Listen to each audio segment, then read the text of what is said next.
Conquer the Sky, Christopher Daniels, Frankie Zay, collectively known as SoCal Uncensored or SCU! This is Catch, Hook, and Shoot, the worst podcast I've ever been on.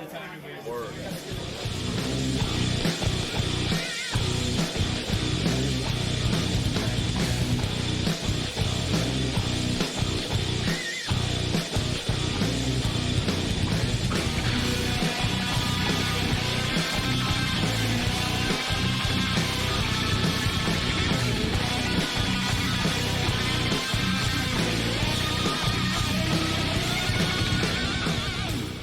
What's going on, everybody? Welcome to Catch, Hook, and Shoot, the best podcast you never heard of. My name's Tom. Today is Sunday, March the 14th, 2021. I want to thank everybody for watching, listening, and subscribing on YouTube, Podbean, Spotify, or wherever you get your podcasts from.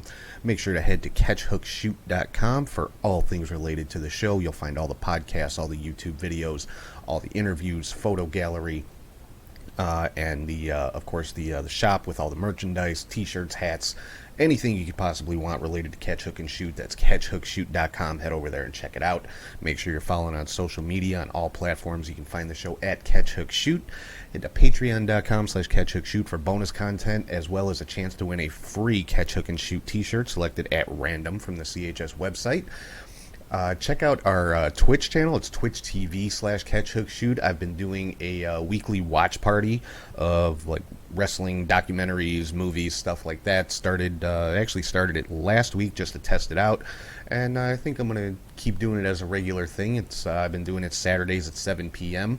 Last night we watched a documentary about Finn Balor called Smack 'Em Up. It was pretty good. A lot of his basically following him on his final tour of New Japan before he went to WWE. So it was pretty cool documentary. So if you didn't join us on Twitch last night, you can find that on Amazon Prime, so I definitely suggest checking that one out. It's pretty cool.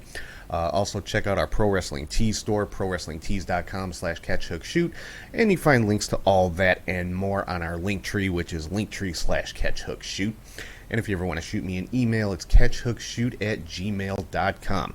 So now that we got all that out of the way, let's dive right into everything going on in the world of pro wrestling this week, starting it off, as we always do, with the match of the week. Alright, so this week's match of the week, like it or not, is the exploding barbed wire death match from AEW Revolution between Kenny Omega and Jon Moxley. I mean, so many people have crapped on this match this past week because of the last minute of the pay-per-view. You know, the match itself, I mean, all the dud explosion and all that was after the match. The match itself was fantastic. These guys went out there and put on an amazing freaking match with the barbed wire and the explosions. I mean, as far as death matches go, it was phenomenal. It was great. You know, then you had the botch, or whatever you want to call it, at the very end of the pay-per-view where the big explosion didn't happen. It was the sparklers in the ring posts, and you had the explosions go off outside the ring, which were kind of lackluster. Apparently, though, like, for the live audience, it looked pretty good. You got, a big flume of smoke that kind of engulfed the ring a little bit, but on TV, not so much. But, AEW, I think, did a pretty good job of spinning that, working it into the storyline, making it look like, Kenny Omega was the one that was the cause of that and all that kind of stuff. I'll get into that a little bit later.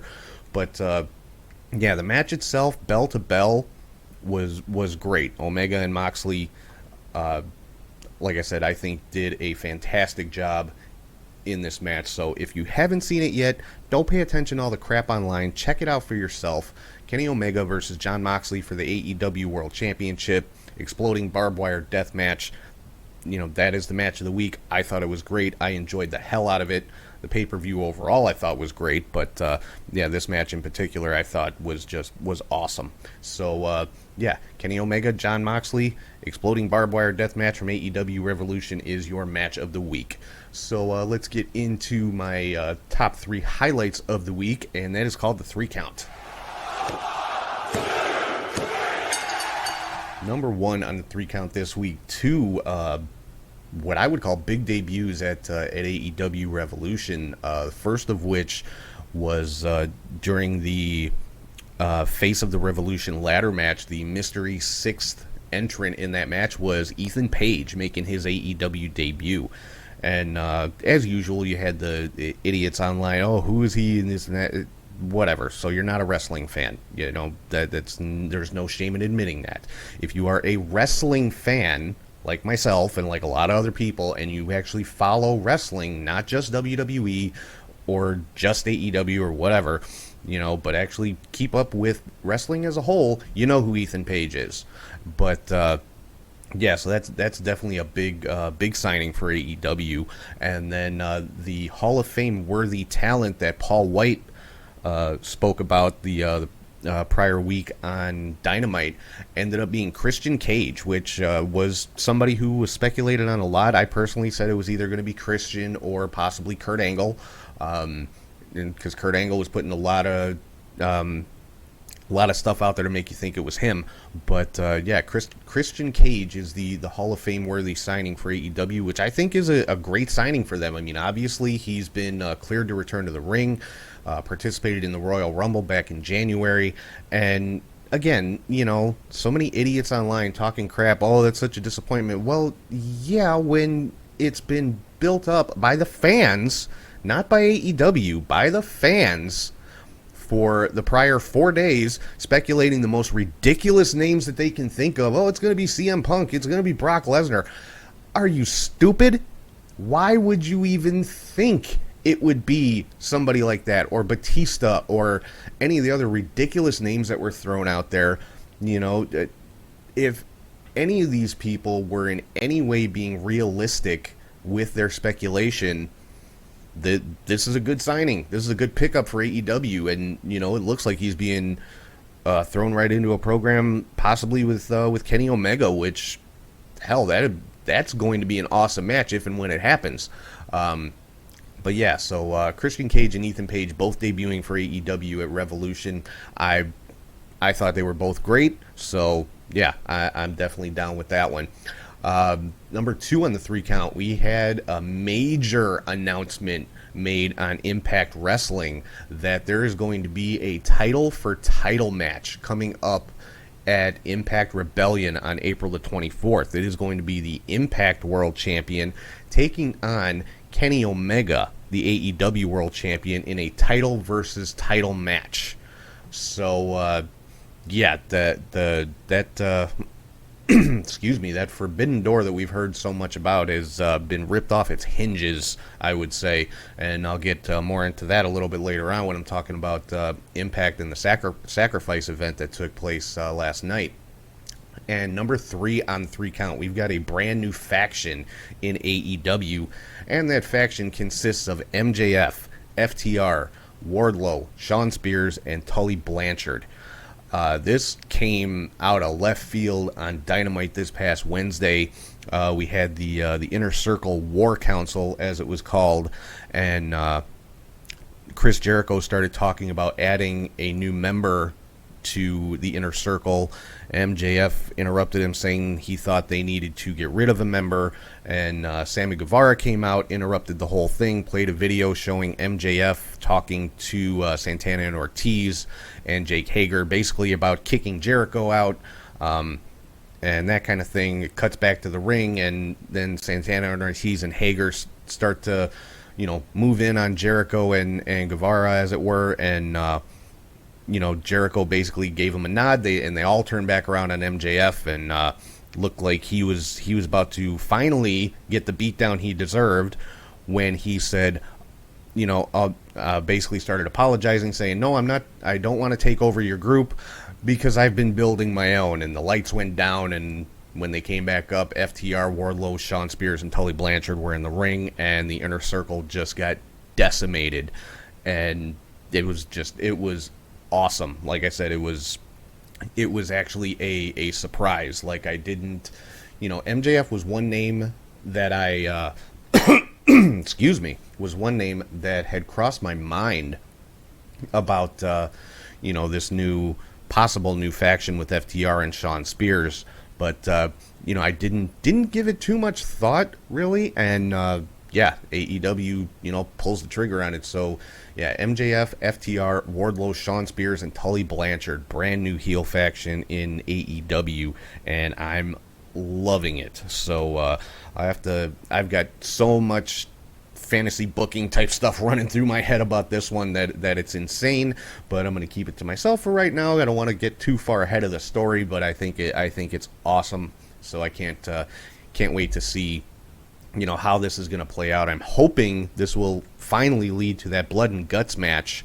that was supposed to be originally the Inner Circle versus the Elite, but I'm hoping this will lead to that blood and guts match between the Inner Circle and MJF's new faction, so we'll have to wait and see.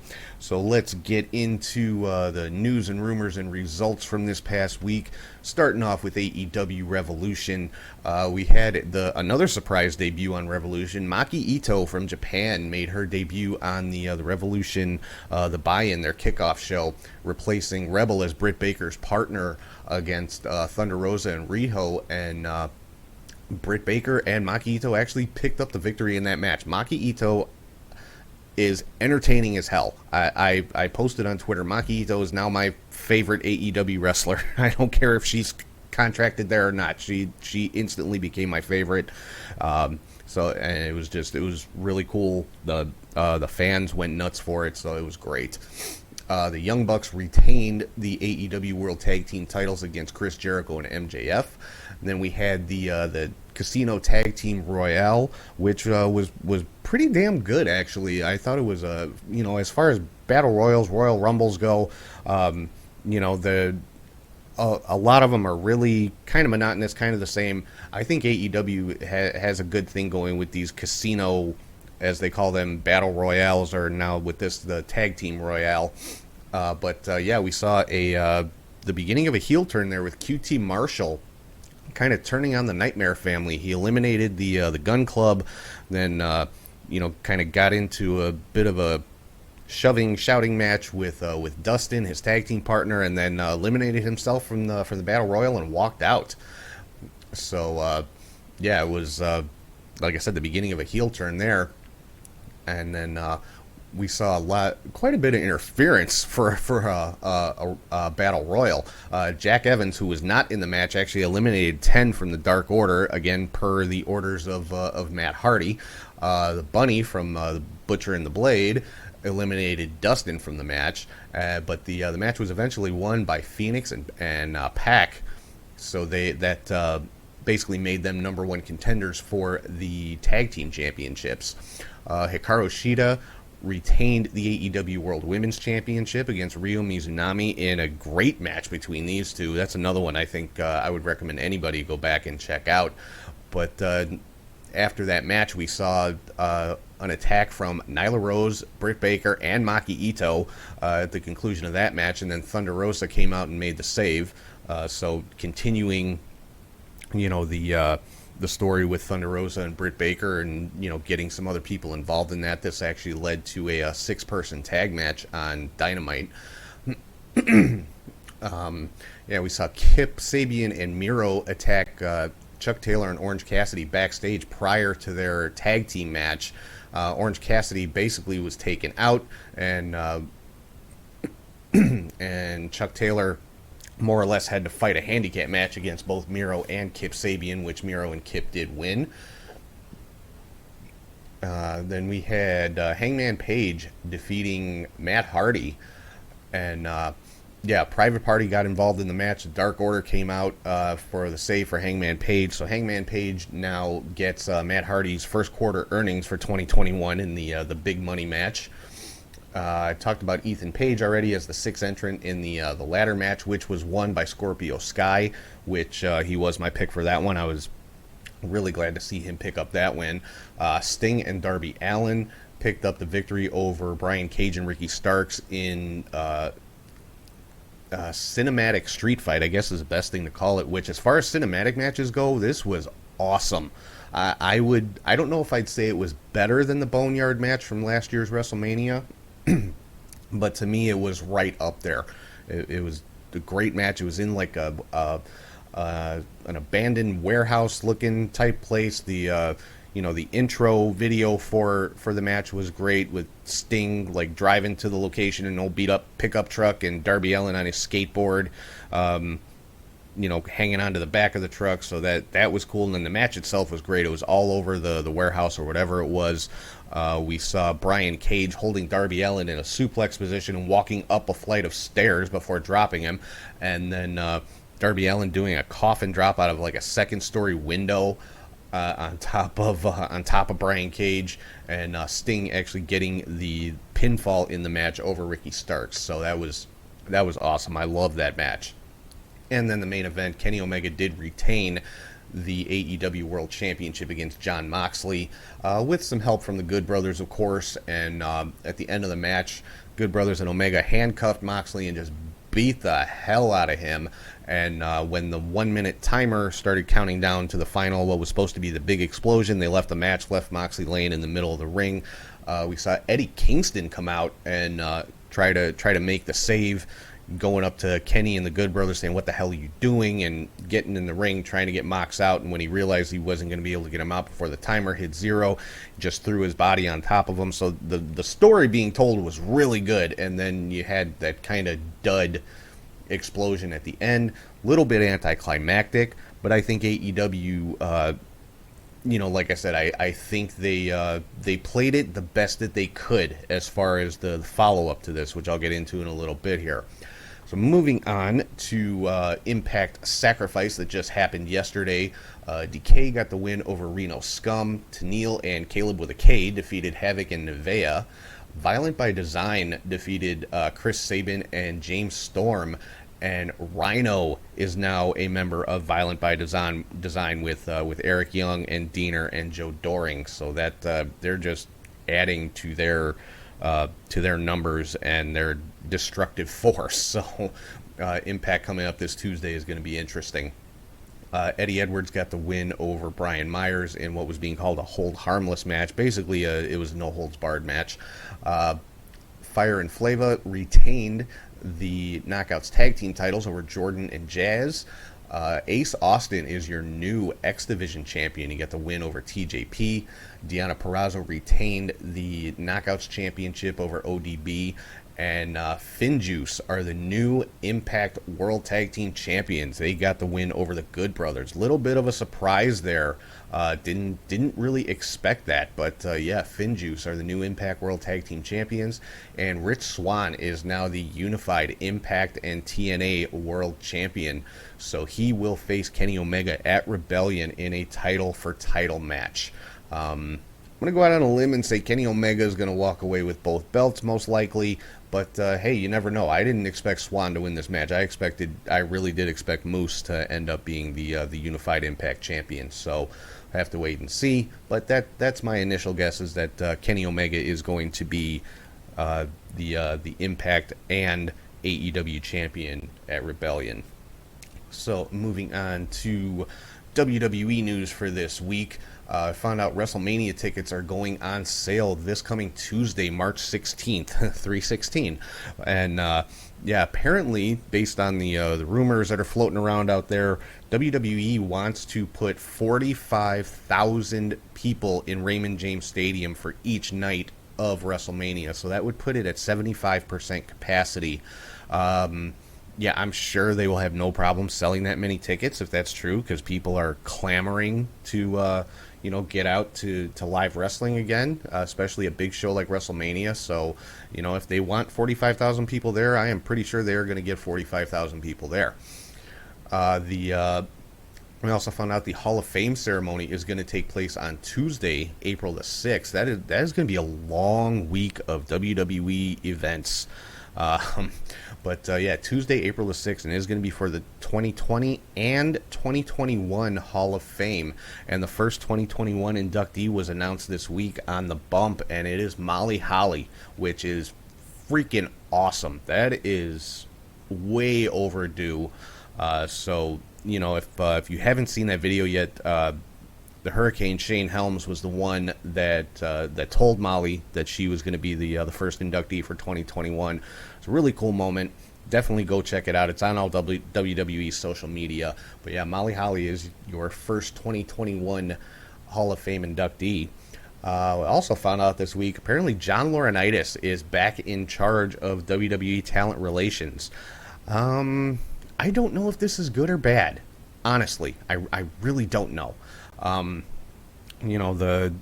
lot of stuff going around that Vince is just surrounding himself with people who are only going to tell him what he wants to hear and tell him that all of his ideas are fantastic because, well, let's face it, his two top guys now are John Laurinaitis and Bruce Pritchard. How often has either one of them told Vince McMahon no? So, I guess we'll just have to see. Apparently Mark Carrano is still there. They, from the story I read, the talent relations head position was split into two positions. So it's, John Laurinaitis and Mark Carrano is still there, but Mark Carrano is basically the one who's going to be delivering all the bad news and being the scapegoat for everything, while Laurinaitis remains insulated and just, caters to Vince. So, like I said, we'll have to see what's going on. Another interesting tidbit here, Andrade has removed all mention of WWE from his Twitter, and his Twitter account is no longer verified. Apparently, again, according to the rumors that are out there, he did request his release last Monday, but a story that just came out this weekend. Supposedly, WWE denied that release. No big surprise there.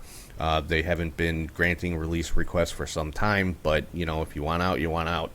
So, I'll have to see, is he going to be stuck kind of sitting at home until his contract is up? Are they going to start using him?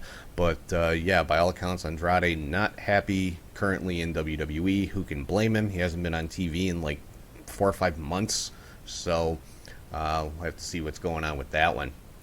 So, getting into actual WWE TV from this week, Bobby Lashley on Monday Night Raw retained the WWE Championship against Miz. We saw a promo from Drew McIntyre. He was attacked by Sheamus, which this was turned into basically a no disqualification match, which ended in a no contest when both guys are basically, knocked out outside the ring. So, bit of an odd ending for a no DQ match to end in a no contest. Kind of like a Hell in a Cell match ending in a disqualification, but, hey, what do I know? I'm just a fan. But anyway, we had another segment in this weird saga of Shane and Braun Strowman, which I'm pretty sure is leading to a WrestleMania match with these two. I don't have an issue with it. I like Shane as a wrestler. A lot of people online complaining about this too, but what else is new?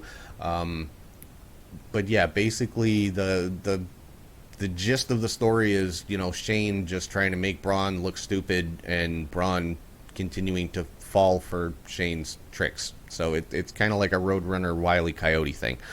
But I think the match would be pretty good. I'm sure Shane will jump off of something really high up in the air. So we'll have to see. AJ Styles got a win over Randy Orton, of course, with a little bit of, I guess you could call it an assist from Alexa Bliss. And moving on to some NXT stuff, we found out that NXT TakeOver, the next NXT TakeOver, is going to be called Stand and Deliver, and it's going to be a 2-night event during WrestleMania week. It's going to take place on April 7th and April 8th, Wednesday and Thursday. The Wednesday show is going to be regular NXT broadcast on the USA Network. The Thursday show, April 8th, is going to be exclusively on the Peacock app. So apparently that is the only place you're going to be able to see night 2 of NXT TakeOver Stand and Deliver. William Regal's second big announcement that he promised this week was the introduction of NXT Women's Tag Team titles, which had kind of been rumored prior to the show. I like it. The belts look cool. They basically look the same as the men's tag team titles, which I like that design a lot, except they have white straps like most of the women's titles in WWE. But I think that kind of kills the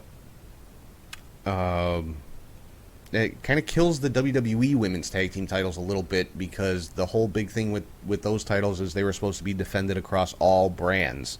So now NXT has their own women's tag team titles, so I guess that relegates the WWE women's tag team titles to Raw and SmackDown. But the titles were awarded to Dakota Kai and Raquel Gonzalez because they were the winners of the Women's Dusty Cup, and they were kind of cheated out of the WWE Women's Tag Team titles previous week.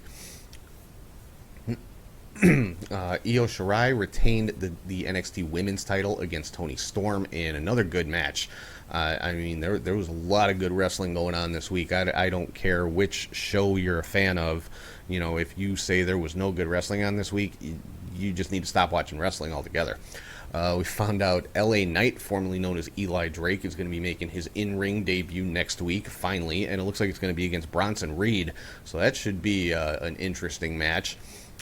Pete Dunne got a win over Jake Atlas and then cut a promo in the ring basically saying he is the best technical wrestler in the world and dares anyone to prove him wrong.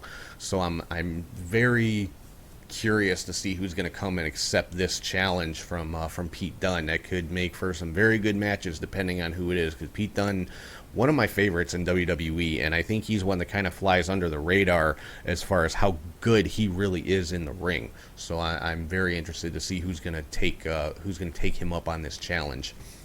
Imperium looks like they're continuing to court Timothy Thatcher, and Thatcher, you know, kind of getting it from both sides. He's got Imperium trying to get him over to their side, and then he's got Tommaso Ciampa trying to talk him out of it. So I'm pretty sure we're going to see Thatcher with Imperium at some point. He's going to, you know, turn on Ciampa and go with his old cohorts in Imperium.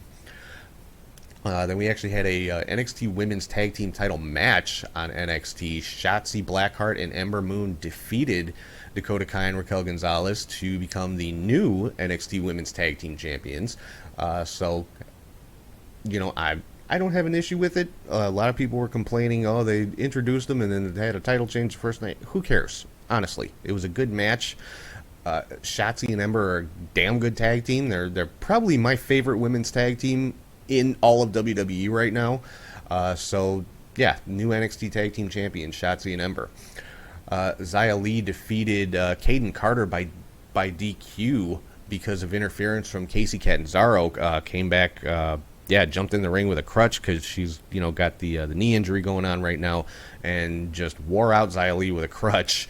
It looked like Boa was going to get involved there a little bit. Kacy took a swing at him with the crutch. He caught it. Looked like he might do something to Kacy, but Caden, of course, jumped in right in the nick of time and chased him off. So this storyline definitely not over with. I also found out Jordan Devlin will be returning from NXT UK next week, returning to NXT in the US, and wants Santos Escobar. I mean, these are the two cruiserweight champions, and I know a lot of people, a lot of fans, as well as, you know, WWE have been waiting to finally be able to have this match to unify the Cruiserweight Championship. So I don't know if the match is going to take place next week or if this is just going to be like a confrontation, but I'm sure we'll find out. Santos Escobar not happy about this, but it is what it is. Legado del Fantasma got a win over the Grizzled Young Veterans thanks to a bit of a distraction from returning MSK. After the match, MSK just went on the attack on the Grizzled Young Veterans.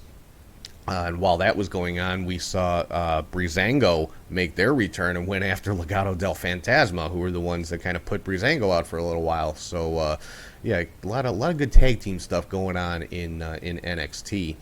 And we saw a backstage segment with Io Shirai kind of interrupting Raquel Gonzalez and Dakota Kai after their tag team championship loss. Io telling Raquel that she wants her next. So the champion is challenging Raquel Gonzalez. So I'm here for this one. That should be a damn good match.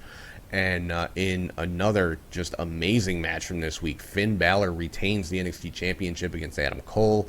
We saw Kyle O'Reilly come back, caused a bit of a distraction. Didn't really interfere in the match, but, you know, distracted Cole, and Balor was able to retain. After the match, we saw a little bit of a stare down between Finn Balor and Karrion Kross. So I'm sure that is probably going to be your two main events for the two nights of NXT TakeOver, is Balor and Kross and Cole and O'Reilly. So just based on those two, that's going to be a damn good TakeOver. NXT UK news: Ben Carter has finally gotten his WWE name change. He is now Nathan Fraser.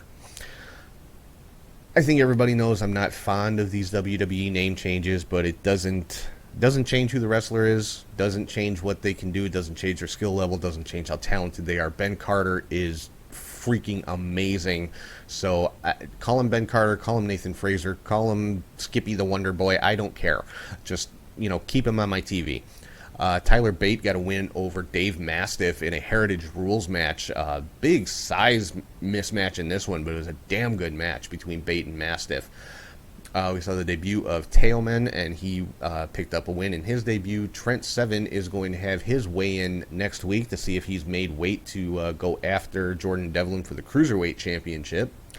And so moving on to SmackDown now, we saw a promo at the top of the show with Edge and Daniel Bryan. Basically, Edge talking about he needs to remind people who he is, and Daniel Bryan coming out saying his piece. And it was just, I thought it was a cool little spot. Edge did make mention of the same thing that I talked about on the show last week about Roman Reigns kind of flip-flopping a little bit, saying, pick me. Then when Edge picks him, he's like, oh, you should walk away, or you should change your mind, or whatever. So I like that was mentioned by Edge. And then, talking about Daniel Bryan kind of shoehorning his way into a title match before Edge could get his. And I thought it was a good spot to kick off the show.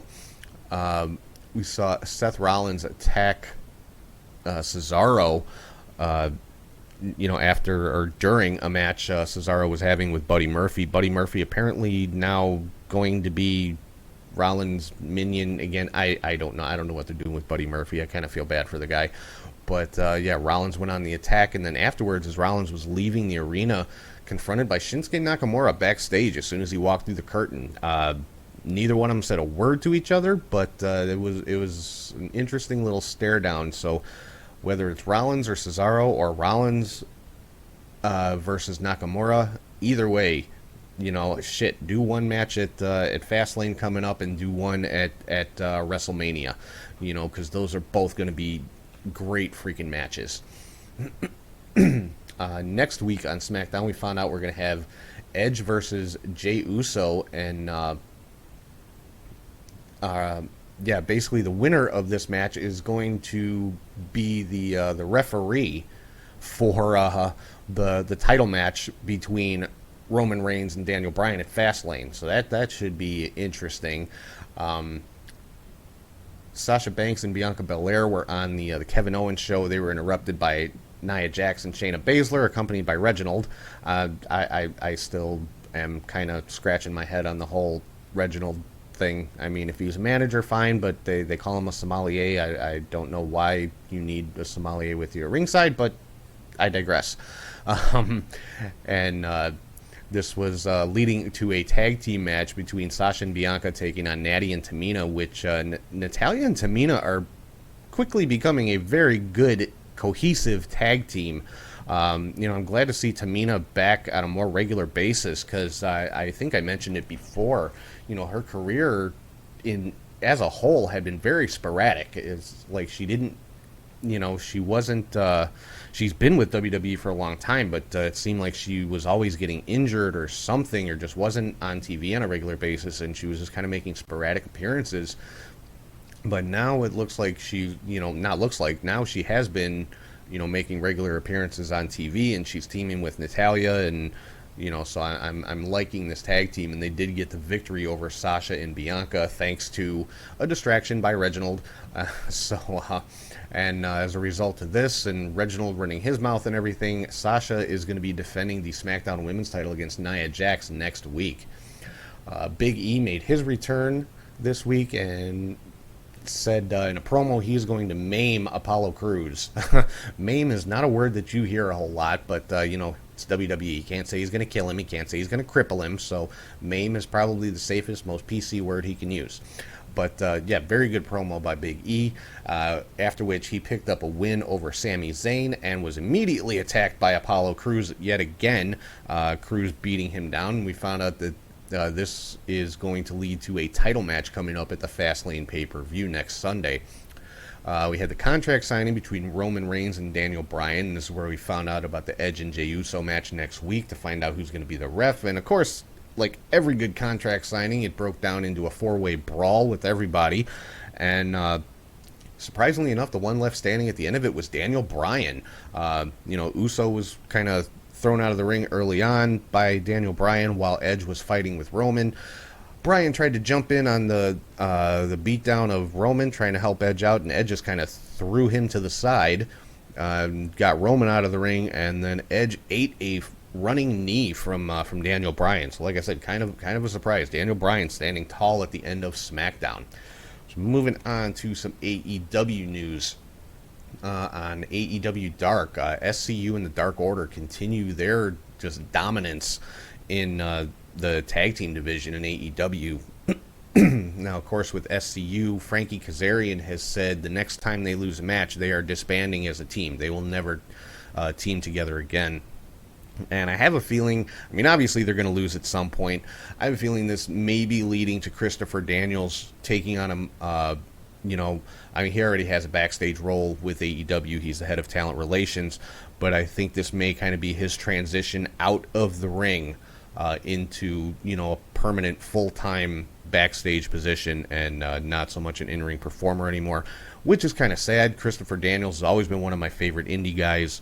Early days of TNA, he was, one of my favorites there. It was, early days of TNA, my favorite guys were AJ Styles, Christopher Daniels, and Low Ki. So, it would definitely be, if that's the case. I could be wrong. I haven't read that anywhere. That's just my speculation. But, I think that would definitely be a sad day for me, the day that Christopher Daniels retires. And like I said, Dark Order continuing their winning streak. AEW Dark Elevation starts this Monday, so that should be. And there's been a lot of matches announced for this one, which looks like it's going to be a pretty damn good show. So I'm definitely going to be checking that one out on YouTube. Phoenix picked up a win over Matt Jackson on Dynamite this week. Saw a pretty cool little promo from Mox and Eddie Kingston. Talking about the death match and the dud explosion and Kingston, because when the explosion went off, Kingston, while he was covering Moxley, basically played dead for the most part, like he was unconscious or whatever.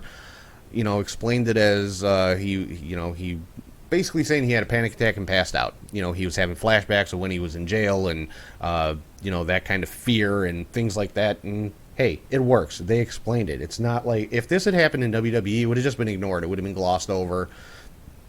Nothing would have been said about it. It would not have been addressed. At least AEW is trying to address it in storyline.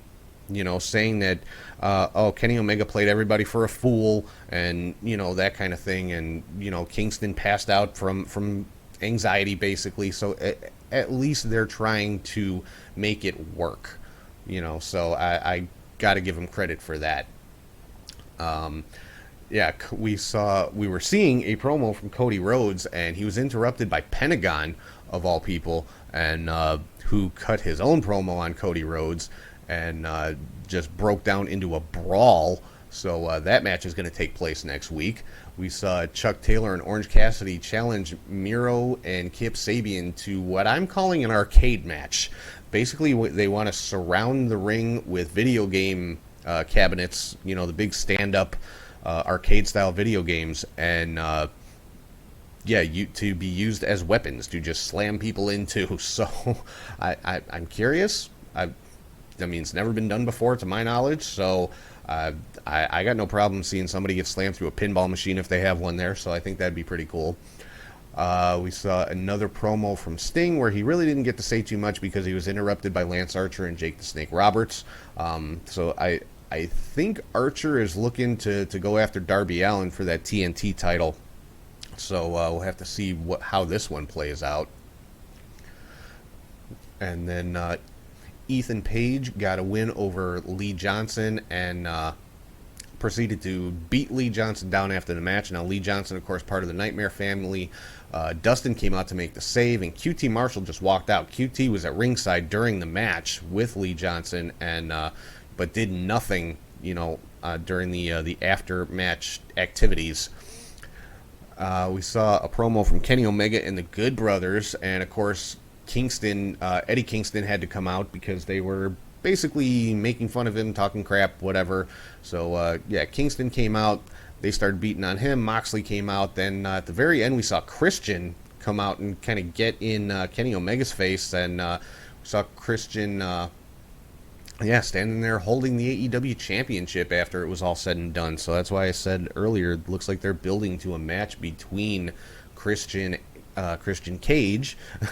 Got to remember he's got two names now, Christian Cage and Kenny Omega. So I'm definitely here for that one.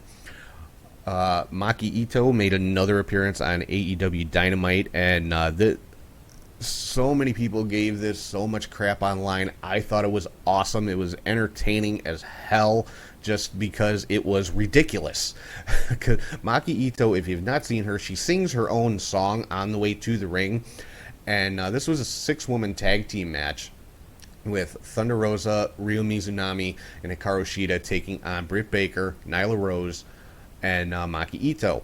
Maki Ito's making her entrance, and while she's singing her song, Thunder Rosa, Mizunami, and Shida go on the attack against Britt and Nyla, and Maki just continued singing her song until she was done. I thought it was great. And then, when she finished, Hikaru Shida came up to attack her, and she just starts bopping her in the head with the microphone. And like I said, it was ridiculous, and it was awesome, and it was hilarious, and I thought it was great. It was different, and so many people just whining and crying about it online. It's like, get over it. It's pro wrestling. Stop taking it so freaking seriously. But yeah, Thunder Rosa, Mizunami, and Shida were victorious in that match. After which, Britt Baker went on the attack against Thunder Rosa yet again. So that rivalry definitely not over with. We found out Matt Hardy has signed the Butcher, the Blade, and the Bunny to be part of his group now, along with Private Party. And I wondered what they were going to do with Butcher and Blade now that Kingston has made a face turn and has sided back with Jon Moxley. So Butcher, Blade, and Bunny now part of Matt Hardy Enterprises, or whatever it's called. Darby Allin retained the TNT Championship against Scorpio Sky in another great match, and we have seen a full-on heel turn from Scorpio Sky. Went on the attack on Darby Allin after the match, went after his leg, got him in a heel hook, just vicious. So, Scorpio Sky now, like I said, full-on heel turn, and I'm liking it. I'm liking the type of heel he appears to be turning into, so I want to see more of it now that he's healthy and back in the ring. And then we had that Inner Circle War Council segment where, we saw the emergence of MJF's new faction. Once again, that's MJF, FTR, Wardlow, Shawn Spears, and Tully Blanchard. I think this is a pretty cool version of the Horsemen, if that's what they're going to be. No guarantees they're going to use that name. They probably won't, honestly, because, God, talk about people bitching and moaning online. But I think it's a pretty damn good version, modern version of the Horsemen if they decided to go that route. And for next week we've got Cody taking on Pentagon, and then what else do we have next week? Oh yes, next week for the first time ever, the women will be main eventing AEW Dynamite. Britt Baker and Thunder Rosa in a lights out match. Lights out, of course, means no holds barred, and just basically anything goes. So this will be the first women's main event on AEW Dynamite, and I think they've got the right two women to do it because they've been building a story with these two for a long time.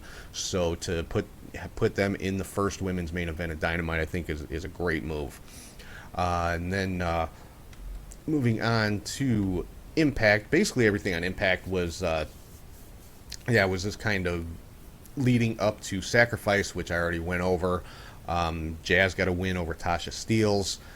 Violent by Design and Beer Guns had a bit of a confrontation in the backstage area, and that of course led to the match last night where we saw Rhino joining up with Violent by Design. What we didn't see on Sacrifice, that I don't think we're going to see until Rebellion, is Sami Callihan and Trey Miguel. The prior week, Sami Callihan had kind of invaded Trey Miguel's wrestling school, attacked some of his students. And this time, one of his students, Sam Beal, was at Impact and was talking to Trey backstage, making it sound like Sammy had gotten in his head and, kind of more or less converted him to Sami Callihan's way of thinking that Trey has no heart, and he's challenging Trey to a match, which Trey did not immediately accept, but eventually he did. Trey got the victory quite easily, and then we saw Sami Callihan come out and attack Sam Beal, hit him with a package pile driver, and then when Trey jumped in the ring to try to help, Sami, hit the lights out, and the lights came back on. He was gone. And then, that's also where we found out that the winner of the Swan Moose Championship match would be challenging Kenny Omega in a title match at Rebellion. So, and of course, now we know that is going to be Rich Swann taking on Kenny Omega. So that is going to be an awesome match. Moving on to some MLW news. It looks like Calvin Tankman has joined Injustice with Myron Reed and Jordan Oliver. Interesting faction, considering, they don't have Cotto Brazil anymore, so it's just been a two-man team. So definitely adding some muscle in Calvin Tankman. Leo Rush issued an open contract for a challenger for his dual AAA Cruiserweight and MLW Middleweight titles, and somebody did accept the contract. He left it posted on the wall in the back, and when they cut to the back again, the contract had been taken, but don't know who took it, so I guess we're going to find out this coming week on MLW who's challenging Leo Rush for his championships.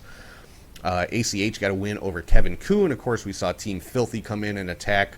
Save was made by the Von Erichs, so this is definitely leading to a six-man tag team match somewhere. Possibly at MLW's next pay-per-view. Well, it's not really a pay-per-view because they're giving it away for free, which is awesome. On March 31st, it's called Never Say Never. So I'm sure that's probably a match that we're going to see as a six-man tag team match: Team Filthy versus Von Erichs and ACH. But we did find out that the one match we are going to see on March 31st is Calvin Tankman versus Jacob Fatu for the MLW World Heavyweight Championship. That is going to be a crazy match with those two guys. You're talking about a total weight of probably close to 700 pounds, maybe more, with these guys, and they can move around the ring like cruiserweights. So it's that's going to be an awesome match. And Alexander Hammerstone managed to retain the National Openweight title against LA Park, but was attacked afterwards by Mil Muertes, who stole the National Openweight Championship belt and gave it to Selena De La Renta. She said she wants all the gold, and apparently she doesn't care how she got it because nobody won it. They just took it. So, and I'm still waiting for to find out who the owner of this Azteca Underground is, the one who's kind of pulling Selena De La Renta's strings right now. I'm waiting for Dario Cueto to pop up on MLW. Please, MLW, don't let me down on this. I think everybody knows by now I was such a huge fan of Lucha Underground that the way they're kind of weaving that into this MLW storyline with Selena De La Renta and Promociones Dorado, and now this Azteca Underground thing, I have very high hopes for this storyline. Moving into some Ring of Honor news, Dalton Castle defeated Josh Woods, and right after this match, we saw Silas make an appearance talking to Woods about his, been on a bit of a losing streak, wants to reform their tag team, so I'm curious to see where this one's going to go. And Jay Lethal picked up a win in a four-way match against Matt Taven, Jay Briscoe, and EC3, so he is now the number one contender for the Ring of Honor World Championship.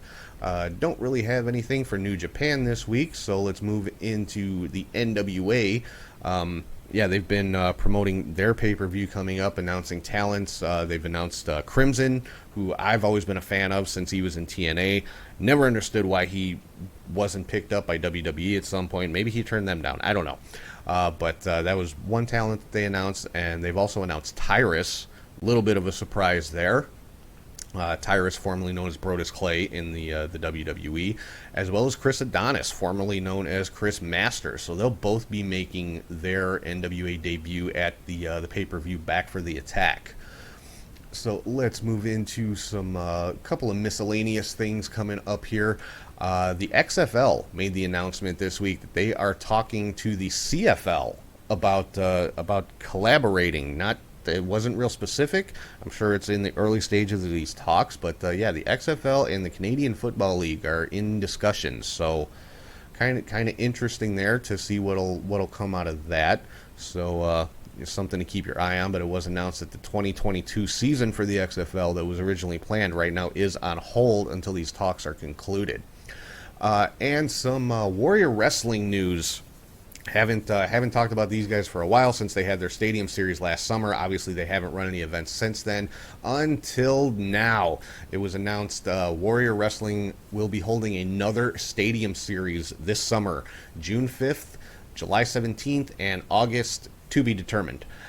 So they've started announcing talent already. Head to the Warrior Wrestling social media pages. Check out just the great names that have been dropped so far. Trey Miguel, the Warrior Wrestling champion.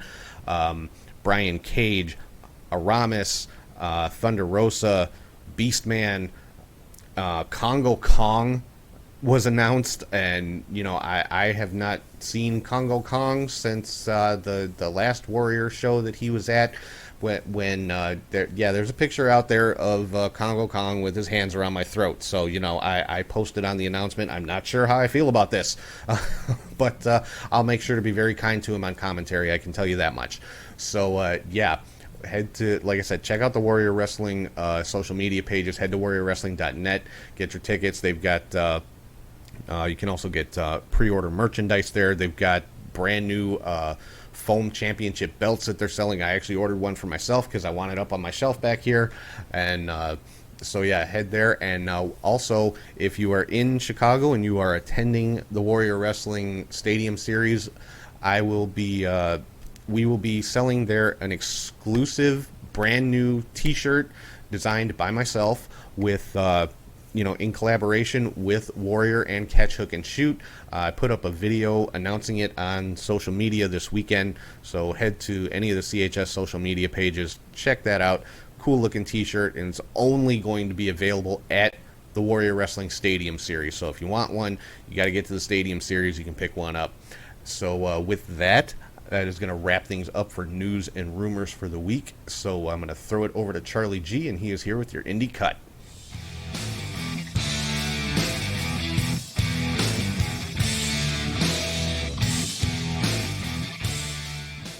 Thank you, Tom, and hey there, wrestling friends. I'm Charlie G with You're in the Cut. There's a lot to get to, so let's begin with Friday, March 5th in Southern Honor Wrestling from Canton, Georgia, where they had their SHW tag title match with Corey Hollis and Michael Judas defeating champions Joey Lynch and Matt Lynch to become the champions. And for the SHW title First Blood match, champion David Ali defeated Sunny Days. To Pro Wrestling All-Stars of Detroit marched to Stardom from Brownstone, Michigan. For the PWASD heavyweight title, champion Dread King Logan defeated Sean Lahorn. For the Cruiser Core title, champion Mysterios Movado defeated Tanner Nix. For their tag titles, champion Chuck Stein and Peter B. Beautiful defeated Malik and the Soul Taker. And for the junior heavyweight title, Zach Thomas defeated champion TJ Meyer to become new champion. On to Saturday, March 6th, New Japan Cup, Day 2. First round matches were Minoru Suzuki defeating Tomoka Honma, Kenta defeating Juice Robinson. That's an early exit for Juice. Shingo Takagi defeated Kazuchika Okada in a great match. So check that out if you can. I would consider that a minor upset with Takagi beating Okada. But it's New Japan 2021, not New Japan 2019, right?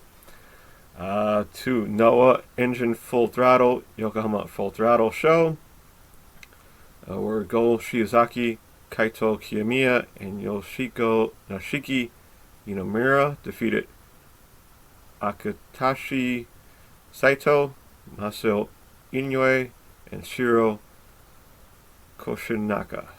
Sorry about those names. Ice Ribbon 1103 took place. Nothing big was there. Dragon Gate Champion Gate Day 1 in Osaka took place, where Eita, Kaito Ishida, and Kazuma Sakamoto defeated Jason Lee, Australia, and Shun Skywalker. Punch Tamanaga and Shuji Kondo defeated Gama and Ultimo Dragon. For Open the Brave Gate title, champion Kosuke Okuda defeated HYO. And for the Open the Triangle Gate title, champions Genki Hiraguchi, KZY, and Shushumu Yokosuka defeated Dia Inferno, Diamante, and Hip Hop Kakuya. To Southern Hemisphere Wrestling Alliance, Flashpoint 2021 from Maddington, Australia. So you're now on the map. They had 3 number 1 contendership qualifying matches. No need to get into those. But they did have an ASHWA title match where champion Dave Marshall defeated the Great George. For the Pride title, champion Del Cano defeated Chadwick Jackson by DQ. And for the SHWA Pride title, Chadwick Jackson then defeated champion Del Cano to become new champion. So back to back. Who knows what happened there? Rock and Roll Wrestling, The Return from Wollongong, New South Wales, Australia. So you are now on the map. I know I've never said your names. For their RRW tag titles, champion Captain Keto and Jay Sherbert defeated Ben Braxton and Tyson Reed. For the Elite title, champion Hunter Hayes defeated Robbie Zuko. There was an Insane Championship Wrestling Fight Club 162 show on the WWE Network. So check that out when you can. To Total Psychopathic Wrestling March Massacre from Knoxville, Tennessee. For the heavyweight title, champion Steve Burns defeated Rebel. Not that Rebel. Not Rebel. Not Reba, no. For the Death title, Death 3-way match, champion Raven Havoc defeated Alex Herzog and Tristan Ramsey. And in a TLC match, Ram Williams defeated Shasend. Hope I said that name right. To Renegade Championship Wrestling from Chatsworth, Georgia. For the No Limits title, champion Dion Mercer defeated Jason Collins. For the tag titles, champions Chris Crunk and Cody Steele defeated Carson Dilbeck and Aaron Wade. For the heavyweight title, champion Talon Williams defeated Brent Banner. And in a Lover Leaves RCW Lumberjack match, Randy Rocker defeated Johnny Viper. So I wonder if Viper's going to be in AEW Dark pretty soon. I don't know. For the Peach State Wrestling Alliance from Carrollton, Georgia. Is my fault. For their No Limits title, champion Brian Blaze defeated Eddie Hancho. And in their No Limits title, Trevor Aon defeated champion Brian Blaze in 4 seconds. So right after that, he lost the title. Then there was a New York Wrestling Connection Heart and Soul Cup Tournament number 8. I don't know what happened to 1 through 7. It's a new company to me. That show is on YouTube if you'd like to check that out. That is New York Wrestling Connection. Then to Metroplex Wrestling Unplugged from Bedford, Texas, where champions Ryan Remington and Tommy Becker defeated Ashton Jacobs and Christian Mox. And for the Addicts title Gladiator Gauntlet match, Zero the Anti-Hero defeated champion CJ Ward, Ian Ryan, Larry Canis, and Mr. Legs to become the champion.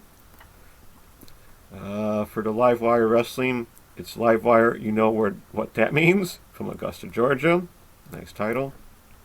For their tag titles, Shay McGrady and Will Demented defeated Corey Savior and Voodoo Jack. For the LW title, champion Matt Sells defeated Tommy Vex. And for the Amplify title, champion Adrian Davis defeated Rob Killjoy. Legacy Pro Wrestling 507, The March into Madness from Franklin, Wisconsin. For their Next Generation title triple threat match, champion Jason Masters defeated Alvin Gray and James Creed. Coastal Championship Wrestling Bash at the Brew 2 from Hialeah, Florida. I believe that's how you pronounce it. For their Southeastern Heavyweight title, champion Bugs Morgan defeated Chris Farrell. For the CCW tag titles, champions Ariel Levy and Vinicius with Bill Alfonso in the corner defeated Cha Cha Charlie and Vince Steele.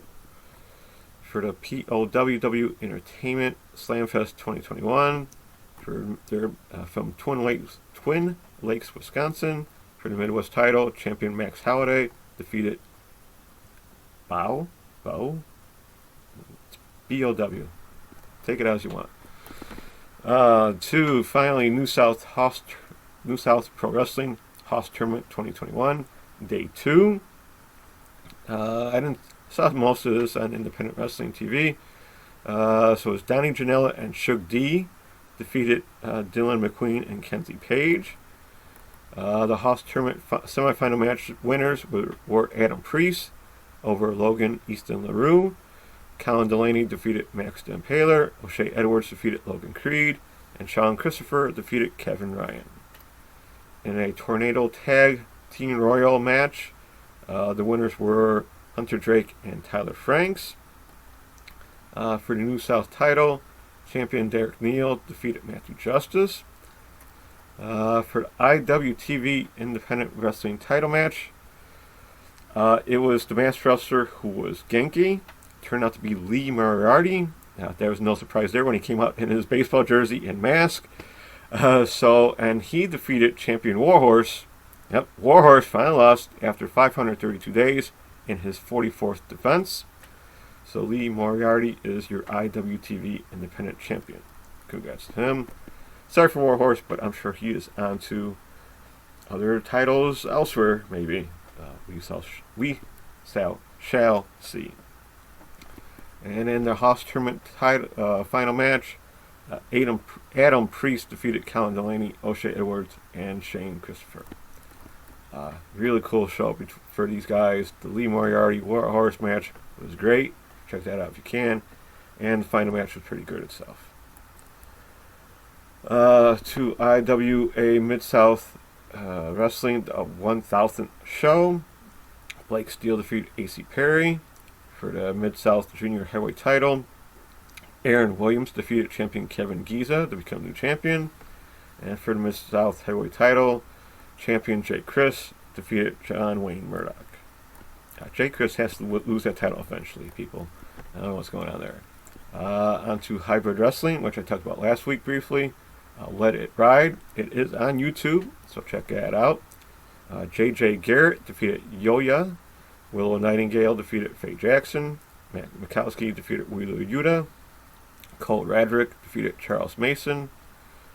Conan Lynch defeated Levi Everett. KTB and Shea Mercer defeated Charlie Tiger and Alice Taylor. Holodead defeated Masa Slamovich. And Calvin Tinkman defeated the one called Manners. That was a really good match, so check that out if you can. Then to Game Changer Wrestling Take Care show from Atlantic City, New Jersey, on Fight TV, of course. It started off with a no-rope barbed wire match with Jimmy Lloyd defeating Gene Graver. That was just bloody and intense. I wouldn't suggest check that out, but if you're into that, go be my guest. Then Jimmy Lloyd defeated Mance Warner defeated Charles Mason. Calvin Tinkman defeated Braden Lee. Atticus Cogar defeated Effie. Alex Colon defeated Nolan Edward. Tony Deppen defeated Kent Broadway. Really good match there. Jordan Oliver defeated AJ Gray. Not a good match. Alley Cat defeated Levi Everett. And then for the GCW World title versus Spring Rights show match, champion Ricky Shane Page defeated Joey Janela. Back. So the 440 H boys will control Spring Break. Who knows what will happen there. That was a wild match. It went all over the venue. And then, of course, at the end, Nick Gage made an appearance. Not to save the day, but to probably come down and beat down Ricky Shane Page. So we'll see how Mania weekend works out for everyone involved there. On to Sunday, March 7th, Tokyo Pro pay-per-view show number 3. This was actually Tokyo Pro teamed up with Red Group and White Group. I'm not going to get into all who was involved here, but the winner was White Group, led by Rika Tatsumi, who won over Suzumi which was six falls to 5. Quick show, but because their time limit draws of 5 minutes, and then went like 20 seconds afterwards to final. Get the pin. Cool show, quick show, and without me realizing that Maki Ito was not on this show, and we all found out why, because she was on AEW buy-in show for Revolution, which was a surprise to me. Great to see. I love seeing Maki Ito, and then she was on Dynamite. Now she's a little rough around the edges. Love her singing. Love her action. Get used to it, people. She is a great talent. I don't care what anyone is at it. All you haters, keep hating. She's going to be awesome. Then Stardom, Road to Yokohama, Dream Cinderella show. This was a pretty good show after their March 3rd show. So Julia started off the show looking like G.I. Jane because she had her head shaved, and she came out in pretty much fatigue. So it was like new Julia defeated Gokigen Death. Konami defeated Lady C. For the Arts of Stardom number 1 contendership match, Azumi, Momo Watanabe, and Saya Kamitani defeated Dana Del Mundo of Himeka Maika Natsupoi, as well as Natsuka Tora, Ruaka, and Saki Kashima, with Saya Kamitani eliminating Saki Kashima in the end. In another 3-way match, B. Priestley defeated Siri and Utami Hayashita. I call that a big push for B, and I'm sure she will be challenging for the title pretty soon. Not sure when, but soon. And then for the Arts of Stardom title, champions Minas Hirakawa, Tam Nakano, and Unagi Sayaka defeated Mayu Iwatani, Saya Ida, and Charlotte Kidd. Awesome show by Stardom once again. Can't wait to see more. I know they had one today or tomorrow, so stay tuned for that update. There was Oz Academy Sanctuary show where the Beast Friends of Aja Kong, Hirio Matsumoto, and Kari Yoniyama, she worked double duty that day, to defeat Kakura Sakaguchi, Misa Matsu, and Momoka Hanazona. Pro Wrestling Noah, Great Voyage 2021 in Yokohama. For the GHC National title, champion Kenoi defeated Kendo Kashin in a 6-man tag. Kenji Muto, Masato Tanaka, and Nomichi Marufuji defeated Go Shiozaki, Kaito Kiyomiya, and Yoshiki Inamura. That was a very cool match to see those guys tag up.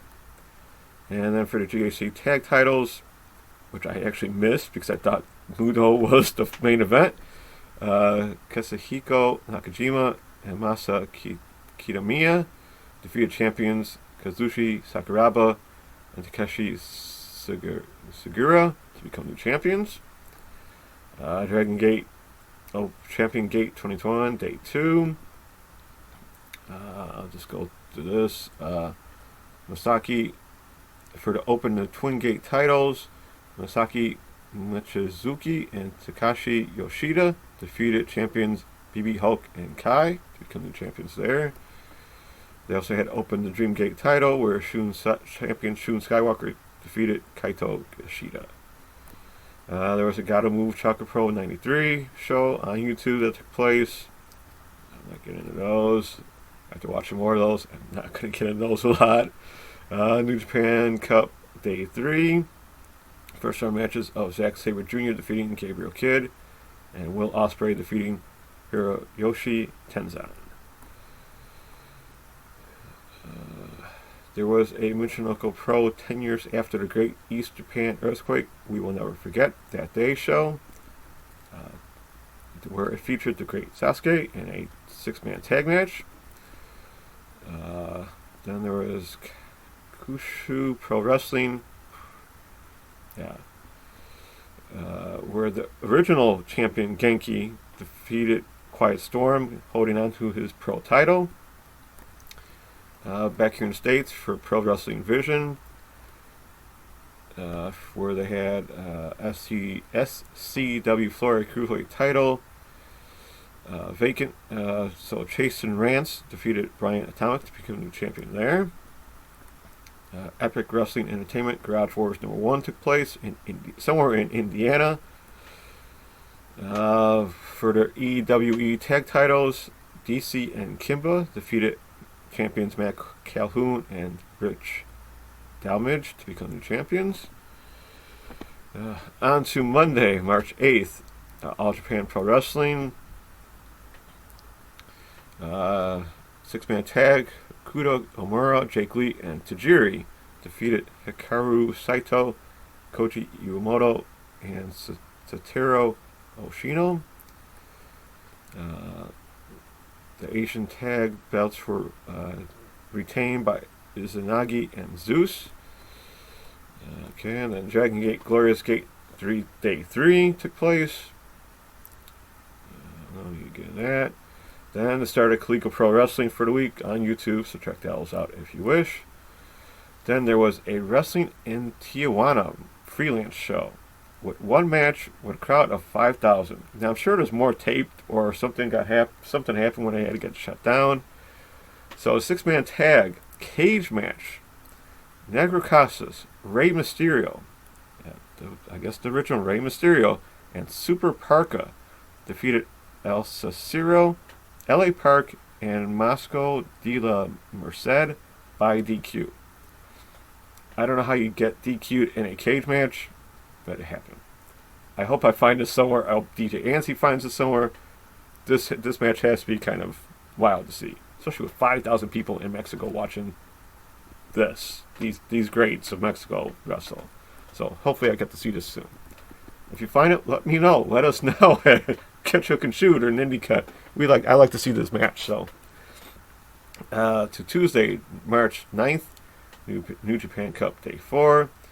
Still in the first round, so Yuji Nagata defeated Yota Tsuji. He's a young lion, no need for that. And Sonata defeated Tomohiro Ishii in a really good match. I got to see that one at least. Gatomu Chaka Pro 94 took place on YouTube. That was an interesting show. Northeast Wrestling Studio Wars #9, somewhere in Connecticut. Where they had the new tag titles on the line with champions RJ Rude and Zane Bernardo defeating Channing Thomas and JP Grayson. To Ohio Valley Wrestling and TV 1126 from Louisville, Kentucky, where they actually, in their dark matches for the OVW Rush title in a 5-way match, Haizaya defeated champion William Lutz, Gustavo, Coda Jacobs, and Star Ryder. Sorry if I spoiled that for anyone, but it's a dark match. It might not be shown ever, but there's a new title in Haizaya. And Mojave Shura defeated Tony Bizzo. And for the National Heavyweight number contender ladder match, Ryan Howe defeated Aman. I'd like to see if any of these OVW guys start showing up in AEW, since Al Snow was in the crowd for Revolution, if anyone missed that. So we'll soon find out, I'm sure. On to Wednesday, March 10th, New Japan Day 5. David Finlay defeated Chase Owens. Yoshihashi defeated Yujiro Takahashi. And Jay White defeated Tai Hernare. Marvelous Statswoman Pro Wrestling had a show where Tomoko Watanabe defeated Rin Katkura. Ice Ribbon Peace Party 68, where they had Peas League Tournament A block matches. To back here in the States for Paradigm Pro Wrestling from Jeffersonville, Indiana, No Hook number 5. On IndependentWrestling.tv, Alex Kane, Calvin Tankman, and Miles Morales defeated Ken Broadway, Myron Reed, and Nakeem Event. And for the Versus Battleborn title, champion Jody the Wrestler defeated Kayla Cassidy. Limitless the Road, Season 3, Episode number 3 from Maine. Becca defeated Dummy Exo, and Richard Howley defeated TJ Crawford. That was also on IndependentWrestling.tv. On to Thursday, March 11th, New Japan Cup Day 6. Second round matches. Woohoo! Toru Yano defeated the Great Okan, thank goodness, And Evil defeated Jeff Cobb in a very good match. Sunday Girls, don't forget that day, 10 years. So they had one of their own shows, remember, there's quick, where Meiko Satomura defeated Dash Chisako. So nice to see she can still work some other shows there while still being part of UK. Unsanctioned Pro Hardcore Cup somewhere here in the USA. I don't know where. It was on independentwrestling.tv. Hardcore Cup semifinal matches were Jay Chris defeating John Wayne Murdoch, Alex Colon defeating Lord Crew. In a singles match, Aaron Williams defeated Luxus Montez. And in a unsanctioned Pro Hardcore title Hardcore Cup final match, which is vacant title, Alex Colon defeated Jay Chris to become champion. So Jay Chris can't win them all. But then somehow he performed at this IWA Mid-South in Like a Lion 21 show from Jeffersonville, Indiana. In an old school rules match, John Wayne Murdoch defeated Kevin Giza. For the Mid-South tag titles, champions Logan James and Tyler Matrix defeated Devin Dixon and Silas Mason. And in the Mid-South heavyweight title, champion Jay Chris defeated Dewey Wellington. So he'll lose one title match and he'll win the other. So who knows? Enjoy Wrestling Canned Heat number 3 on YouTube from Pennsylvania. And Enjoy Cup title tournament semifinal match of Lee Moriarty defeating Edith Sorrell. And another semifinal Cult Street Fight match. MV Young defeated Mr. Grimm. So check that out on YouTube if you wish. Beyond Wrestling, Beyond the Signature Series number 3. So we had Jody Threat defeating Agus Kogar. And tournament for tomorrow, Brandon Watts and Randy Summers defeated Ricky Shane Page and Vincent Nothing. I missed Ricky Shane Page actually losing a match. Wow, alright. And then the best of round robin challenge matches, Matt Mikowski defeated Tony Deppen. So Matt Mikowski has 4 points and Tony has 0. To Friday, March 12th, and the Westside Extreme Wrestling was back in action with We Love Wrestling number 4. It is on their WXW Now On Demand. It's not on the network yet, so they're probably going a week at a time because there is a new show from WXW up, but not this one. So I'll spoil this with the WXW Shotgun match of champion Norman Harras defeating Hector Invictus, and Tristan Archer defeating Emil Sitochi. Pro PWA Black Label is started out with a kiss on Fight TV of all places from Marrickville, Australia. So they get a Fight TV network shows. So Kyle Fletcher and Mark Davis defeated Jack Bonzo and Mick Moretti for their PWWA title no DQ match. Champion Jessica Troy defeated Charlie Evans. And for the heavyweight title, Ricky South defeated champion Caveman Egg to become the champion. And they had a PWA Rumble match with everyone involved. So the winner was Sam Osborne. DDT All Out Produce Show, All Out Final Fight. I'll just go through the All Out members matches. So in a 6-man tag, Akito, Konsuke Takashita, and Shunma Katsumata defeated Chris Brooks, Shota, and Yuki Ino. There was a bunch of matches with Antonio Honda, Tetsuya Endo, and Hiroshima for some reason.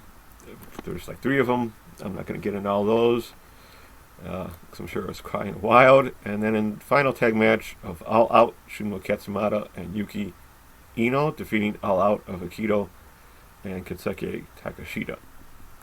I have not seen it yet, so I can't tell you too much about what really happened there. There was a Sendai Girls Don't Forget That Day number 2, where Karu and Meiko Satomura defeated Chihiro Hashimoto and Manami. Back here in the States for KFW Wrestling, Never Back Down, from Seaverville, Tennessee. Kenzie Page Henry defeated Billy Starks. In a Daredevils title, champion Hunter Drake defeated Toby Farley. And for the KFW title, champion Kerry Morton defeated Jaden Newman. Excuse me. And then Pro Wrestling Trainwreck, Wrestling Middle Child from Connersville, Indiana. That took place. So Jay Chris defended his Mid-South title against Sean Henderson. In a knockout match, Larry D defeated Congo Kong. I'm sure Tom will appreciate that. And Mo Atlas. In an Anything Goes match, Mance Warner defeated Akira. In a House of Horrors Fans Bring the Weapons Death match, John Wayne Murdoch defeated JC Rodden. New Japan Strong, number 31, Road to Strong Style Evolved. Qualifying matches, Hikuleo defeating Jordan Clearwater, and Fred Roster defeated J.R. Crows in a hard-hitting match. Just got done watching that. That's why this is going 30 minutes. Sorry about that. On to finally earlier today, Saturday, March 13th. Why does it say 17th? March 13th. Progress Chapter 106. Stick a Pony in My Pocket. You can find that on demandprogress.com or on the WWE Network, which is easier for me. So Millie McKenzie defeated Lana Austin. Gene Money defeated TK Cooper. Kid Lycos and Kid Lycos II defeated Chris Woodray and Ethan Allen. Spike Trevette defeated Chuck Mambo. Kenji defeated Giselle Shaw. And for the Progress title, champion Cara Noir defeated Luke Jacobs. New Japan Cup Day 7, which I just got done watching myself. Second round matches, Kenta defeated Mizunaro Suzuki. Pretty minor upset there. And Shingo Takagi defeated Hiroki Goto. That was another hard-hitting match there. Pure J had a show where they had Spring Turtle League Rainbow Block matches. Ice Ribbon 1104 took place. Gotta Move Chocolate Pro 95 took place on YouTube. And then, of course, Kliga Pro Saturday Night Rising, also on YouTube. Quickly, some local indie news. Freelance Wrestling and Freelance Underground will be part of Mania Weekend with a Friday afternoon show at 3 p.m. Central. That is on independentwrestling.tv, so check that out if you can. I don't think it's free, but you never know. It's Mania Weekend. Hopefully you can all find it. So that's it for me. Till next time, with more shows from around the wrestling world. Don't forget to look up those Twitch streams and YouTube channels. No, there's no Retromania update. Sorry, looks like it's going to be a week or two still. Check out their YouTube and Retro Stuff Twitter for more updates. Thank you for watching or listening. Hope you enjoyed the cut. Keep safe. Okay, take care. And be kind, everyone. Back to you, Tom. All right, thank you, Charlie. So let's keep rolling right along into the next segment of the show where I get to play Armchair Promoter, and I am talking about the Fantasy Booker.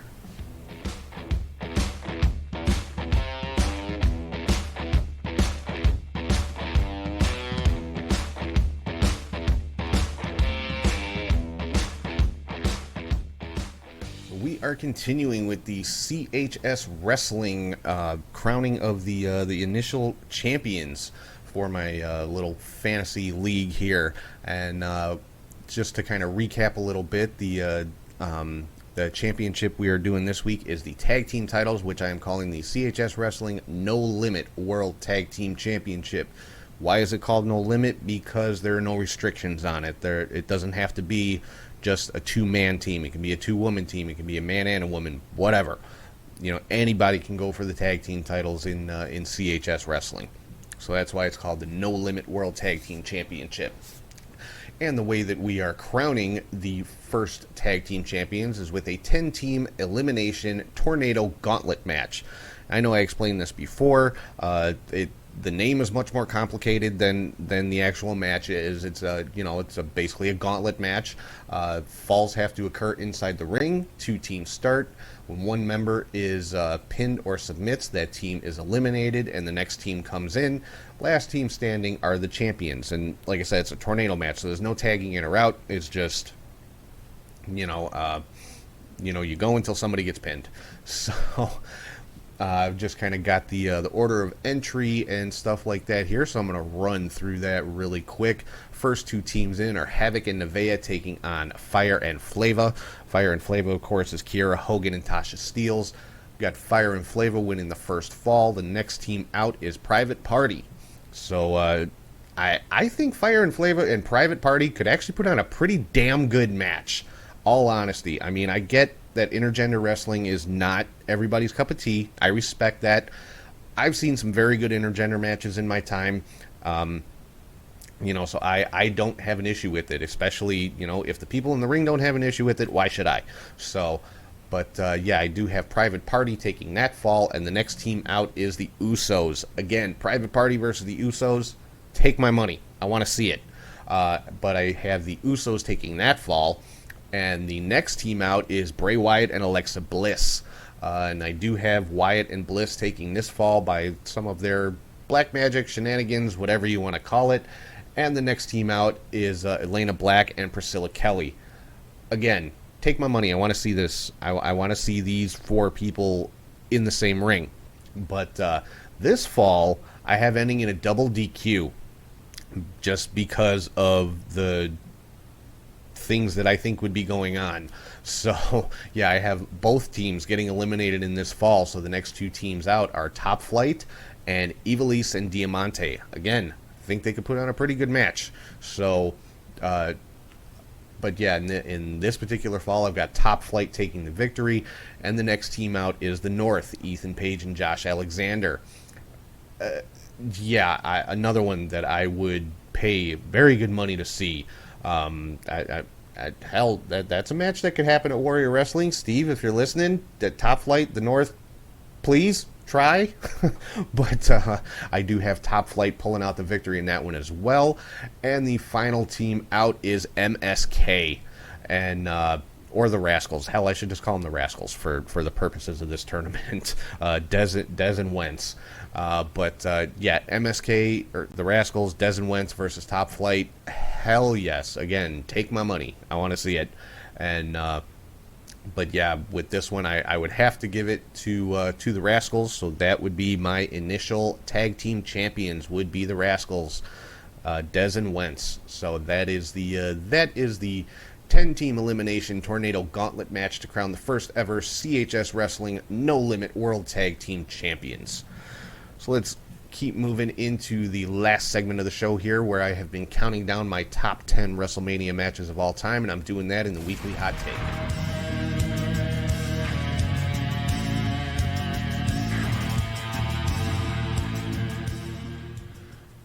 All right, so we are up to number 5 on my top 10 WrestleMania matches of all time.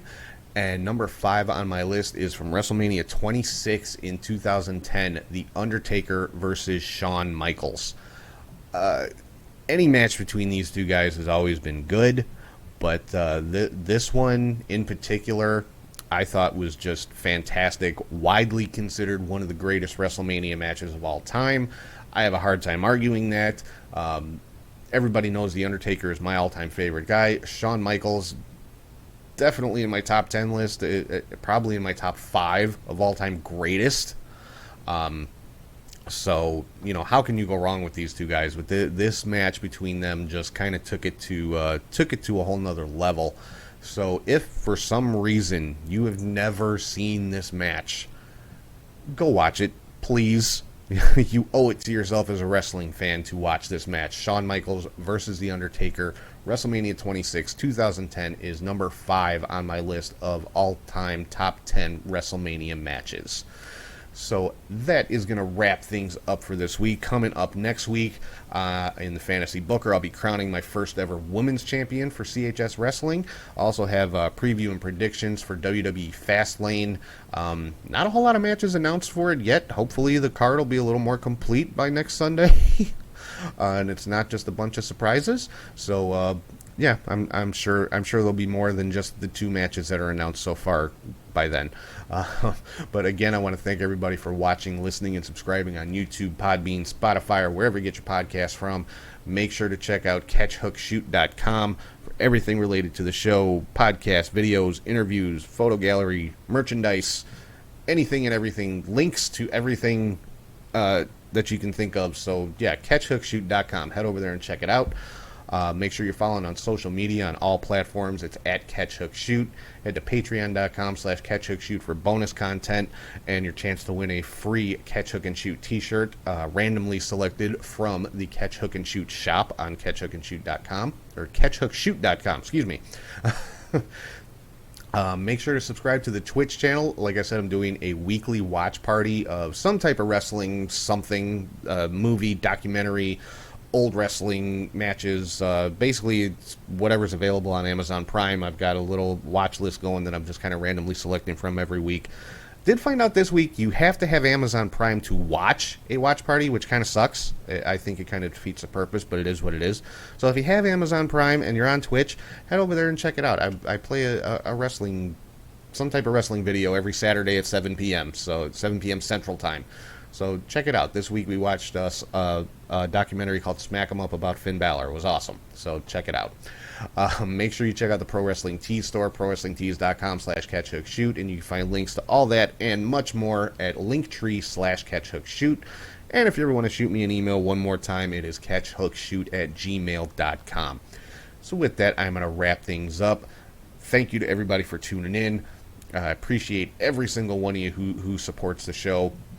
And, yeah, hope everybody has a great week. Enjoy all the wrestling coming up this week, and I will talk to you guys soon.